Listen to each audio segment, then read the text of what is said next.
As the sun rises, one of the most diverse countries in the world wakes up. Many tragic events have taken place here, but when you take a closer look, an incredible life force becomes apparent. The beauty, spirit, and variance of the country and the people is worth celebrating.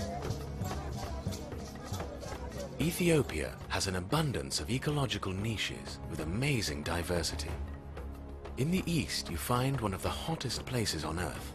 The Danakil Depression is a vast desert, 100 meters below sea level, with salt plains, colorful hot springs, and several active volcanoes.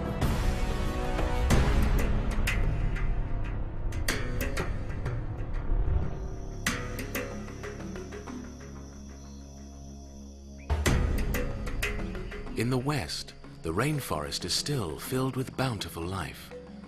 It is the only remaining rainforest in northeastern Africa, and it's decreasing in size every year.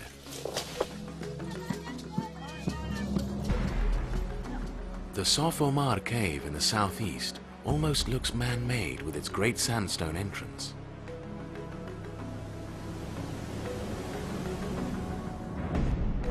In the south, the animals enjoy the rivers, lakes, and savannas. In the center, the Great Highlands rise up. Nicknamed the Roof of Africa, they reach altitudes exceeding 5,000 meters.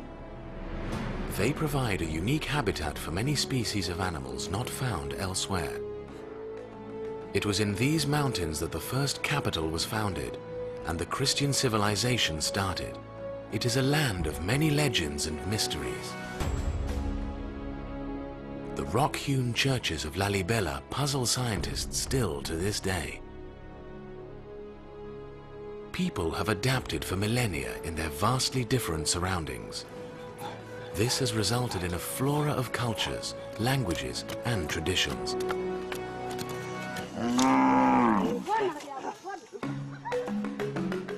The specialized skills and knowledge they have acquired over hundreds of years have kept many people isolated until the end of the 20th century.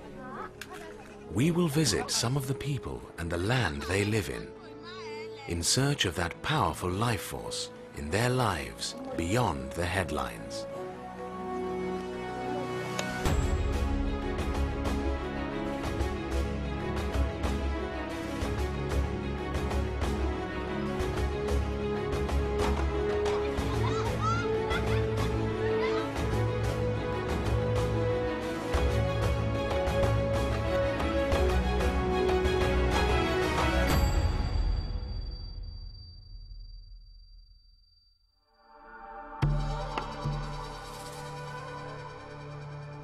Let's start at the beginning.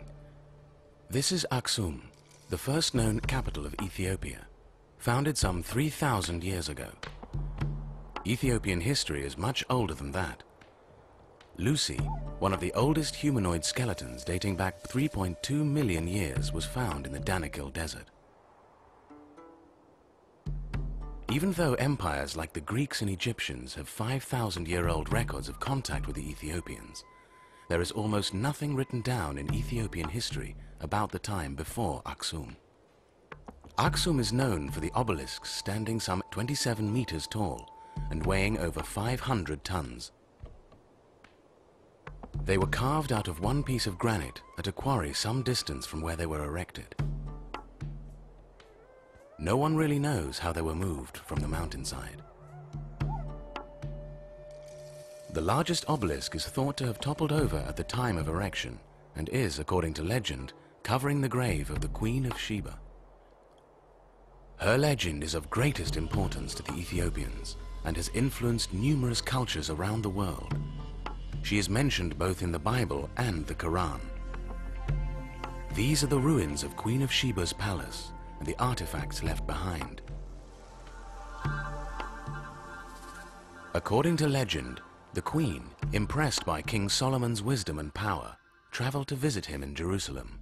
9 months after her visit, she gave birth to a son, Menelik, the founder of the Solomonic dynasty. Menelik went back to visit his father in Jerusalem. Before he returned to Ethiopia, King Solomon summoned the tribe of Dan to accompany Menelik.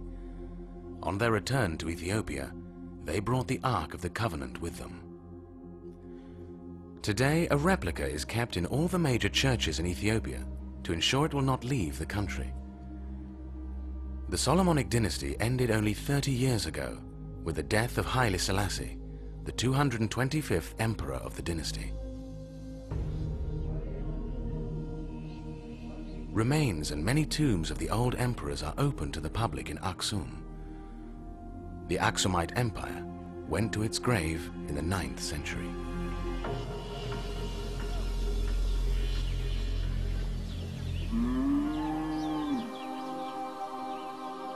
Some 300 years later, in Lalibela, another emperor had great impact on history. In what appears to be a normal mountaintop, you find great ancient mysteries.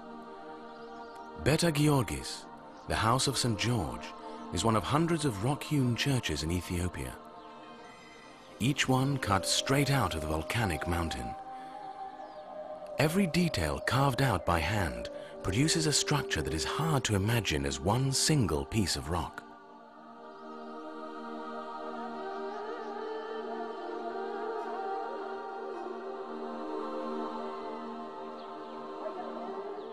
This historical site is as living as the old Christian faith you find in the people coming here to worship. They make their pilgrimage here in the thousands to witness the mystical rituals during pre-dawn Mass.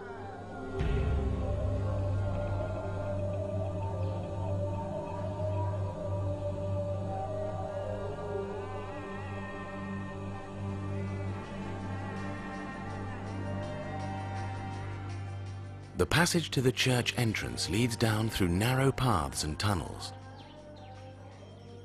Along the way, people are gathered to celebrate Mass and to receive their blessings.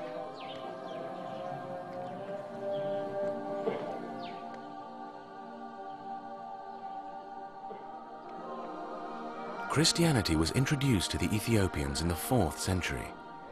Since then, music has been crucial to the survival of the church through times of hardship.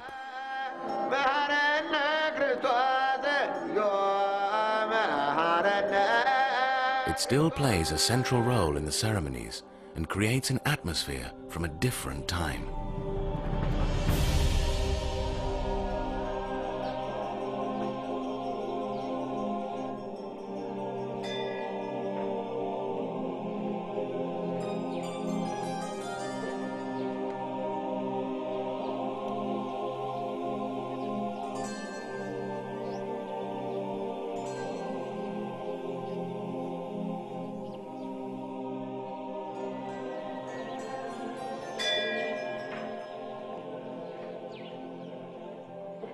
In the caves chiseled out in the rock around the churches, priests and monks practice the ancient songs.